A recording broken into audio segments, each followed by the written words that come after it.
Hello everyone, કેમ છો?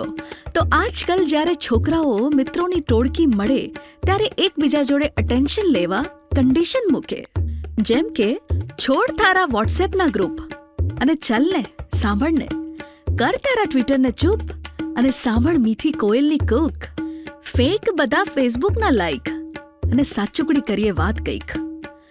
છોડને અલ્યા ટીવીનો તાલ, મૂક હવે લેપટોપની લપ, કર ચાની ચુસ્કી પર ગપસપ, બંધ કર હવે મોબાઈલની ગેમ, વાંચ હૈયામાં છલકાતો પ્રેમ. બસ એટલું તું સમજી જાને યાર, જીવન છે મોબાઈલની બહાર. તો આ હતી આજના જનરેશનની વાત. પણ જનરેશન તો જનરેશન છે, અને આજનું જનરેશન એટલે જેન ઝી.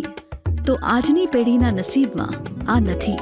જેમ કે દફતર લઈને દોડવું, તૂટેલી ચપ્પલનું જોડવું, નાસ્તાના ડબ્બાઓ, શર્ટ પર સહીના ધબ્બાઓ, ખોબે ખોબે પીવાતું પાણી, રિસેસની વિશેષ ઉજાણી, બેફામ રમાતા પકડ દાવ, ઘૂંટણે પડતા આછા ઘાવ, બાયોથી લૂછાતા ચહેરા, શેરીઓમાં અસંખ્ય ફેરા, ઉત્તરાયણની રાત જાગી, પકડાયેલા પતંગની ભાગી, ભાડાની સાયકલના ફેરા, મહોલ્લાના ઓટલા પર ડેરા, લખોટીની રેલમ છેલ, ગિલ્લી દંડાનો એક ખેલ, ચાર ઠીકડીને આટા પાટા, લાઇટના થાંભલે ગામ ગપાટા, વરસાદે ભરપૂર પલળવું, ખુલ્લા પગે રખડવું, બોર આંબલીના ચટાકા અને પીઠ પર માસ્તરના ફટાકા, બિંદાસ્ત ઉજવાતું વેકેશન, ના ટ્યુશન ના ટેન્શન.